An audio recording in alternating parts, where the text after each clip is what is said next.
welcome back to the final couplet with me, Theo Cowan. And me, Jacob Fortune-Lloyd. It's getting better and better. I'm really getting into it now. Back once again for the Renaissance Master, with the Renaissance Master. Thank you. For and with. Yeah. And for this instalment for the final time.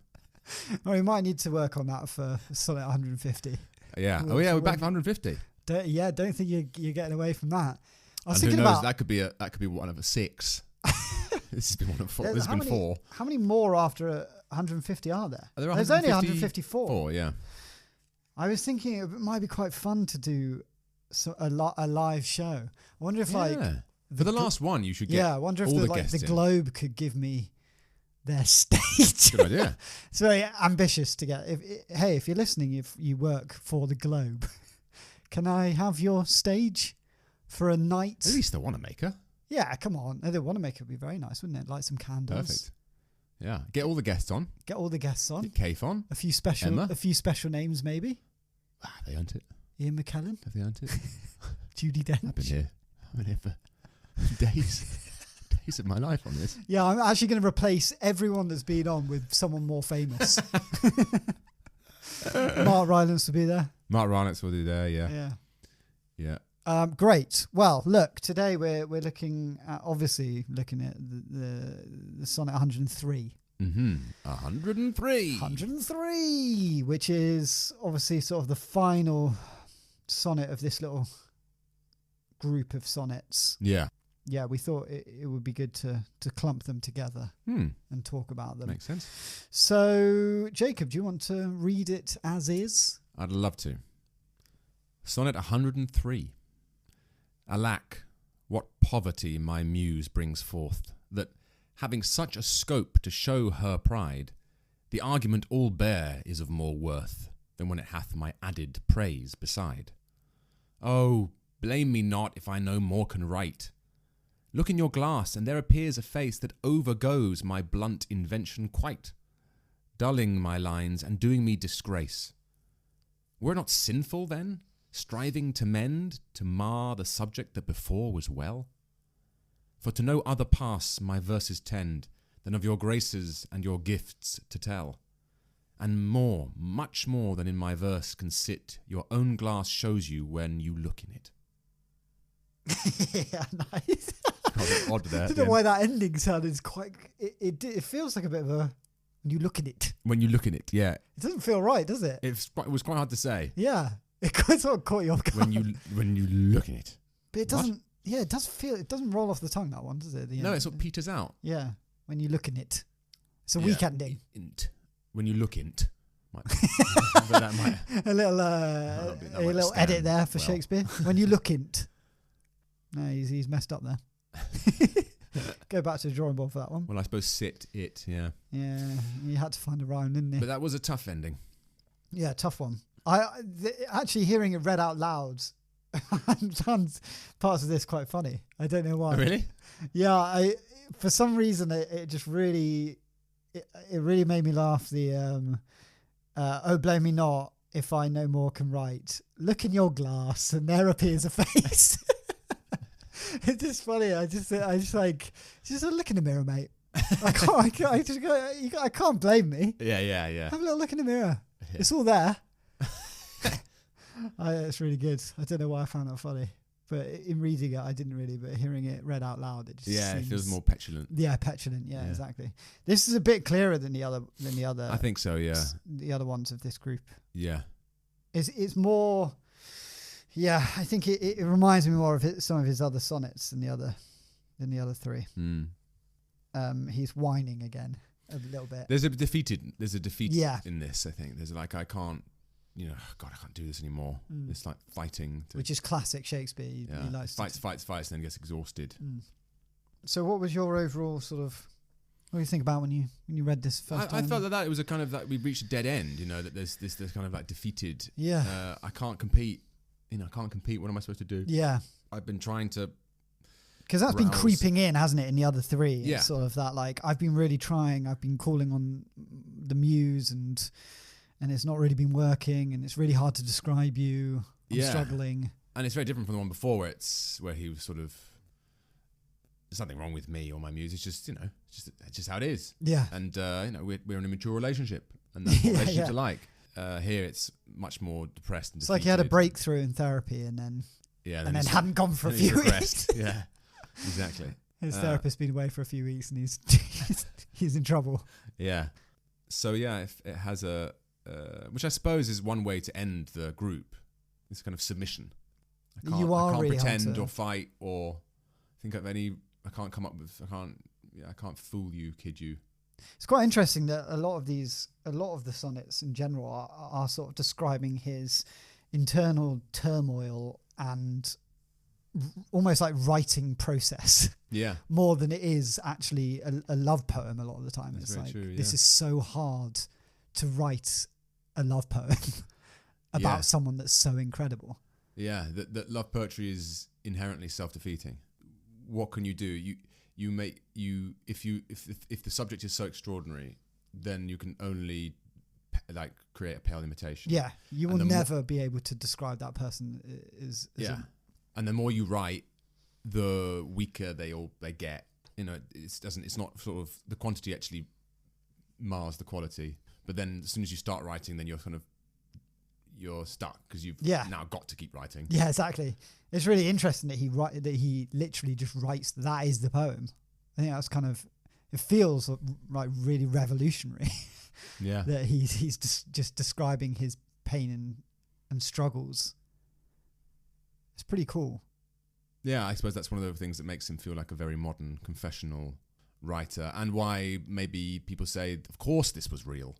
Yeah. Because this is way too personal and strange and turbulent not to be real. Yeah, that's where it's I a mess. land That's with what it. life is like. rather Exactly. than some planned story. Exactly. That's what I feel about it for sure. Like this feels so from the heart. Like I know there's lots of theories where these could have been commissioned by various people and he's just churning out these sonnets for other people.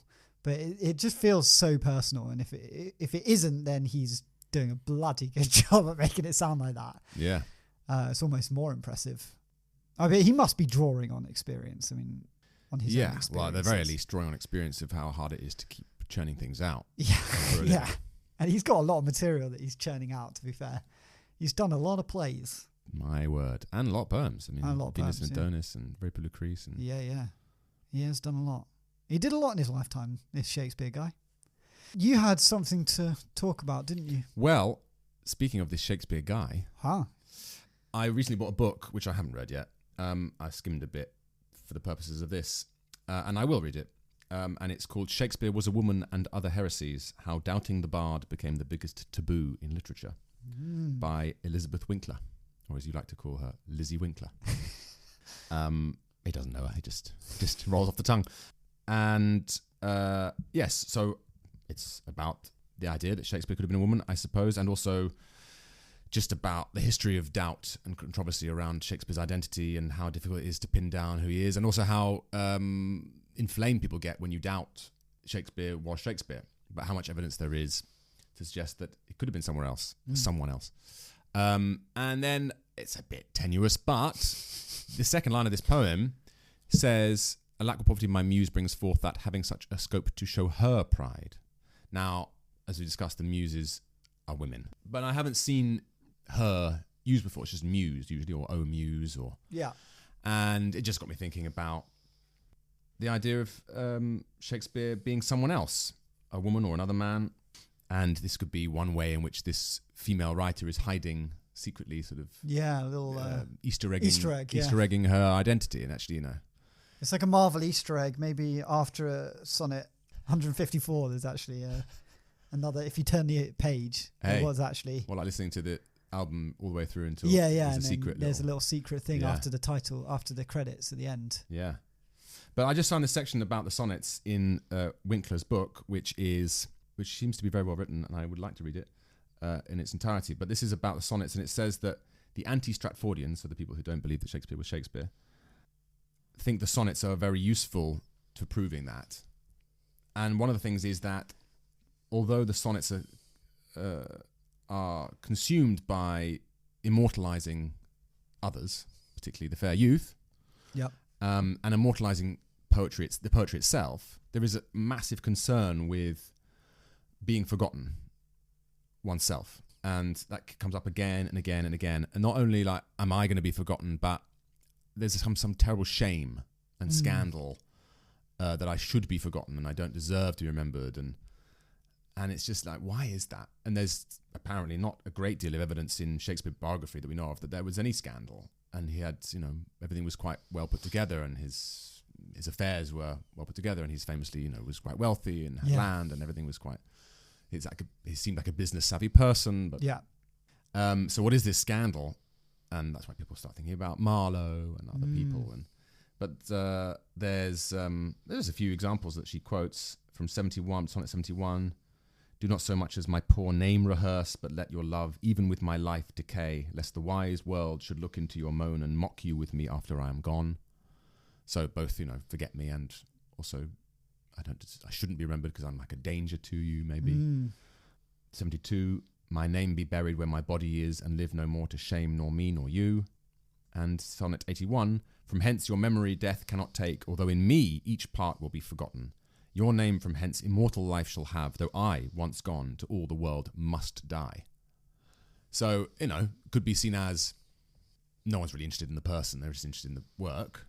Yeah. But it's quite striking. Yeah. Especially as she says that she quotes an Ovid poem, and Shakespeare quoted Ovid a lot, ancient poet. And in that, there was conviction that the poetry remembered, but also that the person would be remembered, that Ovid themselves would be remembered. Yeah. And obviously we really do know Shakespeare, whoever Shakespeare was. Like, Shakespeare has absolutely been remembered as a person, not just the works. Yeah, for sure. And we do idolize famous literary figures, and Shakespeare is no different. And also in their own lifetime was famous. Absolutely. So it's just odd. Yeah.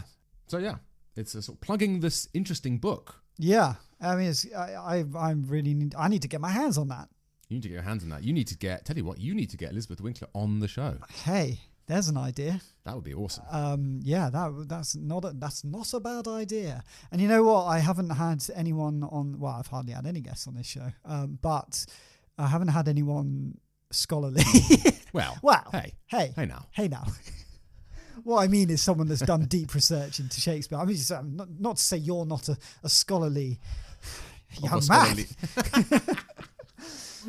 But someone that's written a book. Have you written a book on Shakespeare? I certainly haven't. Well, so it would never be, say never, but yeah, well, there's still time.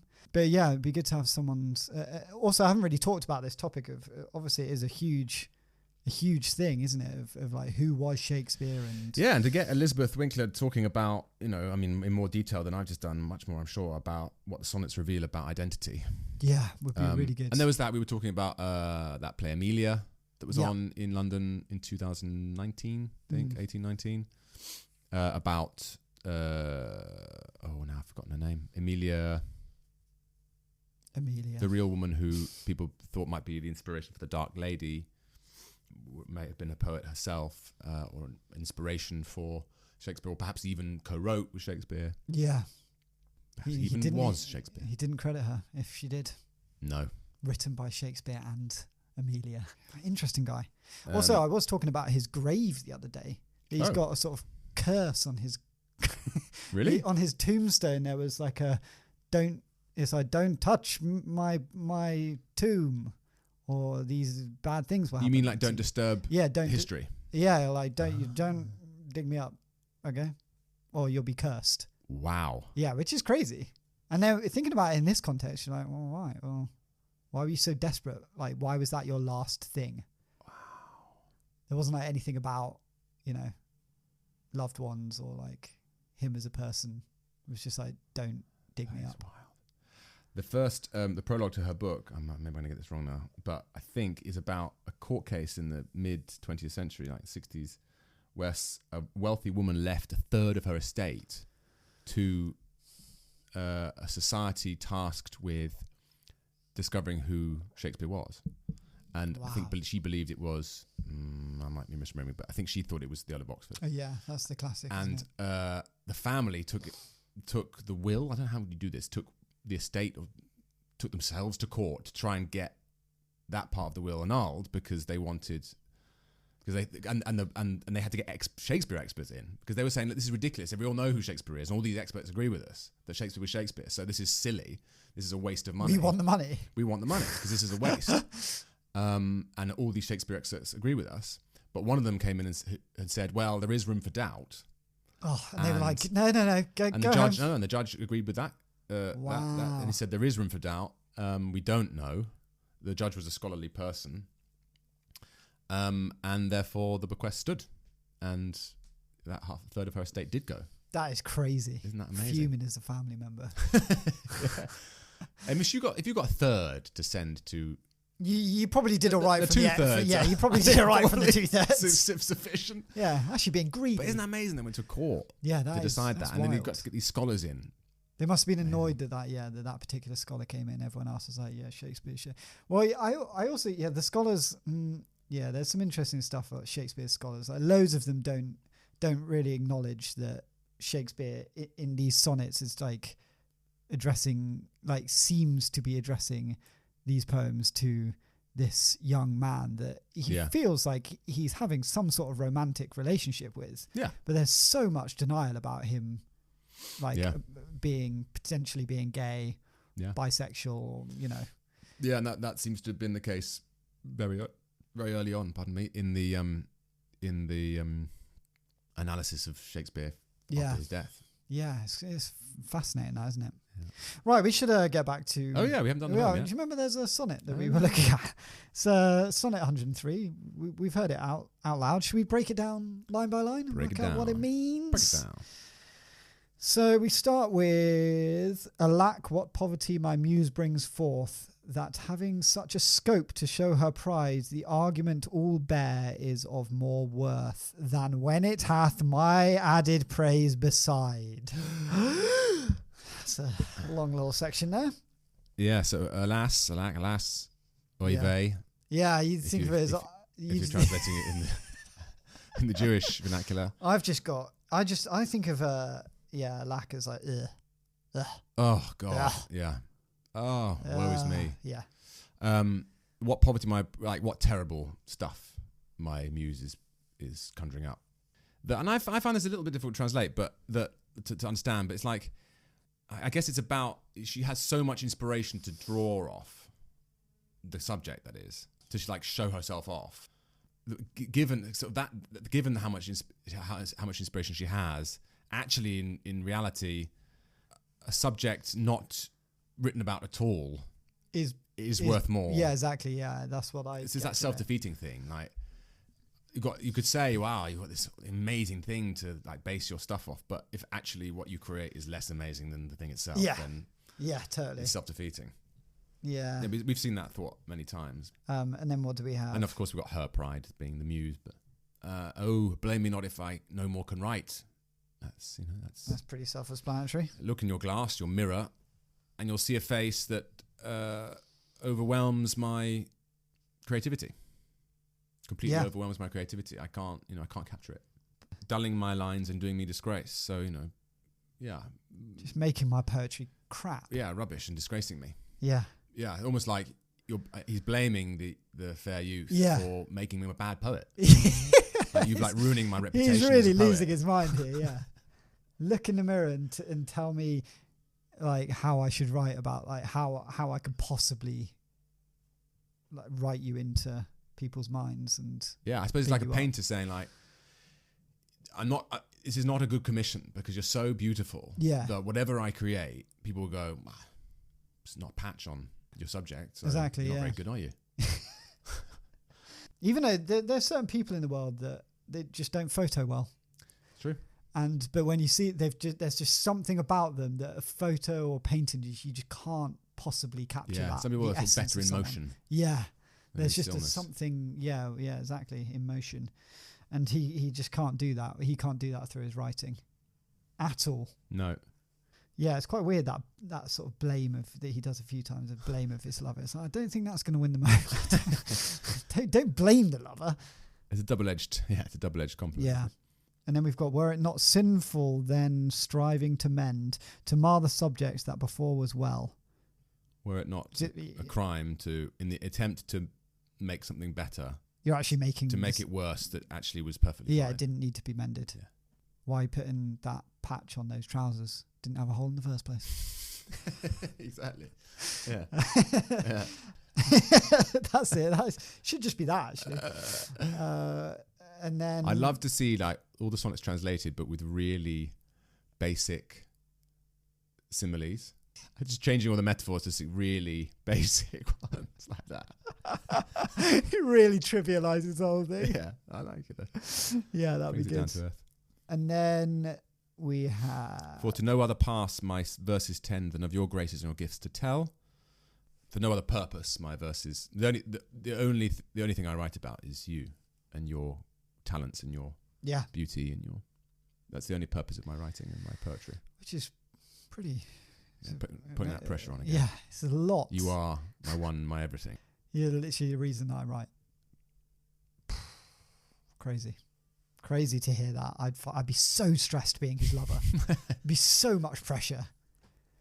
And imagine breaking up with him. I mean, my can God. you imagine having to go, Oh, yeah. this isn't working out, but I am your only inspiration. Yeah. Yeah, you're ruining, Yeah. you're breaking someone's heart and taking their livelihood away at the same time. And also because loads of people love Shakespeare's writing, they'll be pissed off as well. They'll be furious, yeah. It's just You've too got much to stay burden. with Shakespeare for the good of British literature. No pressure. World literature. For hundreds of years. Crazy. Right, what's the final couplet here then? And more, much more than in my verse can sit, your own glass shows you when you look in it. Yeah, when you I don't look know in why it. it feels like kind of childish, that final Yeah, couplet. it's odd, isn't it? I don't know quite know how to read it. Look in it. When you look in it. Yeah, more. Talking about the mirror again. Yeah, Isn't and it? there are more gifts and talents, and when you look in the mirror than my verse could ever possibly hold. Yeah. So actually, just stop reading this poem and just go look in the mirror. It's a complete dead end. This poem, like It it's is. like there's nothing I can do. There's no point me writing anymore. Yeah. What am I? But it's- spoiler, he's got a lot more. He's got a lot more sonnets to come. This isn't the last one. So he obviously picks himself back up off the floor. Yeah, but then the rent was due. Yeah, he goes, oh, bloody hell. I do have to keep writing. That's a shame. I've really boxed myself into a corner here. Yeah. It's like he's done, he's like finished season 3 and he said that he would do no more seasons of this He's TV come out. show. He's come out in public and said, "That's it." Yeah. He's like, that's the last one, I promise. And then he needs an extension on his house and... Yeah, and Sky have come in and said, Yeah. "Here's Yeah. here's 2 million." Yeah. And he's going, oh, I did say, and they said, yeah, but, I think we can squeeze some more out of You this. know what? You know what? I'm going to do it. It's like old, what's his name, coming back out of retirement. That actor, the Daniel Day-Lewis. Oh, yeah. There was he retired, but Yeah. then he's Or Tarantino, always threatening, or Jay-Z, always threatening to be a last album. He's like, that's it, I'm Come done. back for more. And then they've always got a little bit more in the tank. Yeah. Great. Do you have a translation of this one? Of course. Of course you do. I do this for a lark. I love it. Oy vey. Don't laugh. Sorry. It was alas, but since we came up with oy Start vey. again. Oy vey. What drivel my muse comes up with. Because there is so much to inspire her best work, the subject on its own is worth more than any praise I can come up with. Don't blame me if I can't write anymore. Look in the mirror and you'll see a face that surpasses the limits of my creativity, shows up my poetry and disgraces me. Wouldn't it be a sin if in trying to improve my subject I ended up damaging what was in fact already perfect? My verses serve no other purpose than to extol your beauty and talents, and your own mirror shows you many more than my poetry could ever hope to. Nice. I'd say actually a stronger ending than Shakespeare's there. Oh, that's one of the kindest things anyone's ever said to me. Yeah, I mean, it is, I find it slightly disappointing just because it's the end of a quartet, and it feels like where he's really battled with. Really battled, and he's just gone, I can't anymore. Yeah. Let's admit, there's a I'm sort done. of depressive element to it for sure. Yeah. But then maybe there's letting go as well. It's like, Move on. there's nothing I can do. And eventually he does move on from the fair youth. Well, I mean, maybe not surprisingly, like Yeah. the Dark Lady is quite soon to make an appearance. So this because makes sense that he's sort of losing all hope in the way that he can describe the fair youth. He's like, I need to go to someone that's not quite as amazing, maybe. Yeah. Yeah, or maybe, or just a different he vibe. said so many times, I don't want to dull you with my verses, and then he doesn't take his own note. And then the fair youth goes, you know what? I need some space. I need someone else. Yeah. I need something else. So the fair lady. I'm never going to date a writer again. Although there's the Dark Lady, and then there's like a rival poet as well. Yeah. Comes in. Well, we've had rival poet that sort of seems to be writing, or maybe later as well, but they seem to be both writing about the fair youth, like battling. Oh yeah, I remember listening to some of your yeah. Yeah, I put it in as like a sort of poetry slam thing. Yeah. It's so funny. But that's how it sort of read, that he was like, they were both vying for this youth's attention. Yeah. So he's had to fend off some other poets. Mm. I guess that was the way to win someone's heart back in the day. Maybe still is. Oh, I think so. Yeah. Everyone loves a poem. Who doesn't like? I mean, if you receive one of these, maybe not this one, but if you receive some of his poems, well, it's not bad. I'm not saying it's bad. If this was the only one you'd got, you hadn't got 102 before, to get one that was like, you are so extraordinary. There's nothing I can do. Yeah, that is true. It wouldn't be bad. Wouldn't hate it. No. Well, we've come to the end of our little journey of 4 sonnets, and it's been a bloody pleasure having you on the podcast again. I've loved it. I can't wait for number 150. Can't wait for the live show. Wow, yeah. On the Globe stage. I've really sold it now. Yeah. We're going to do 154 sonnets without stopping. Theo's going to do 154 sonnets in a row. And he's going to be joined by different people. The most boring night of everyone's life, just back to back. It'll be like one of those things where people like read a whole novel over a 10-hour, 12-hour period. Yeah, someone did that with the Great Gatsby, didn't they? That is who's that famous comedian that that Jim Carrey played in Man on the Moon? Oh yeah, he read Moby Dick. Yeah, really? I think so. Good Lord. That's a long one as well. And people turned up thinking it was like a comedy gig, and he just continued reading the Moby Dick. I kind of love that. Yeah, I might sell this as a comedy gig and then just read the sonnets. Yeah, but you'll be pepped up. Like, it'll be like guests will be holding you up. Yeah. God, how long would it take? If you did like 20 minutes, what's 20 minutes times 154? Oh, God. People will be there all night. Oh. It's not a bad idea. Hey. If that doesn't sell it to the Globe, I don't know what will. Great. So good to have you on. Thanks for all your insightful knowledge. We'll see you for 150. See you in just under a year's time. Wow, when you put it that way, it does feel like a long way off. I really thought it was around the corner. See you next week without Jacob, just me alone, sadly, back in my little living room, trying to dissect Sonnet 104. Until then, bye. Goodbye.